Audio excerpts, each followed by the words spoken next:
السلام عليكم ورحمة الله وبركاته. أخباركم عاملين إيه؟ أنا أبو عيسى معاكم من قناة سر الطبيعة مع أبو عيسى. هنتكلم النهاردة عن موضوع مهم. أهم حاجة نذكر الله ونصلي على النبي قبل ما نبدأ الحلقة. هنتكلم النهاردة على قشر الرمان. قشر الرمان اللي بنرميه بعد ما بناكل حبات الرمان اللي جواه.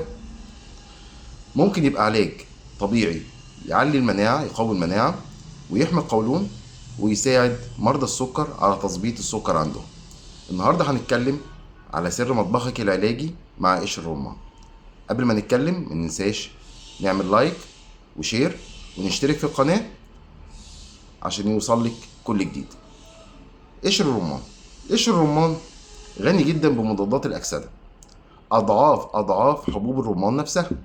بيحارب البكتيريا وبيقلل الالتهابات اللي موجودة في الجسم، وبيساعد على خفض مستوى نسبة السكر اللي موجودة في الدم، وبيحسن مقاومة الأنسولين عندنا.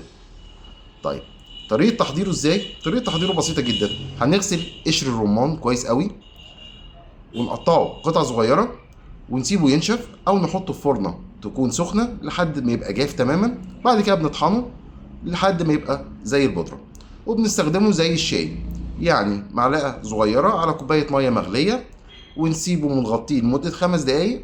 بعد كده نشربه. طيب الفوائد بتاعته ايه؟ فوائده كبيرة جدا. أول حاجة بيقوي جهاز المناعة بشكل فظيع، وبيعالج مشكلة القولون والانتفاخ، وبيقلل مستويات السكر تدريجيا مش مرة واحدة. وبرضه هنرجع ونقول ما يغنيش عن علاج السكر اللي أنا ملتزم بيه. بيحمي القلب وبيقلل الكوليسترول الضار. احنا قبل كده قلنا ان الكوليسترول فيه نوعين، في نوع مفيد ونوع ضار. ده بيقلل الكوليسترول الضار. بيقوي المعدة جدا وبيقلل الاسهال. يعني لو حد عنده مشاكل في المعده او قولون من انتفاخات او كده، هيبقى حل مناسب جدا ليه. طيب النهارده اتكلمنا على قشر الرمان.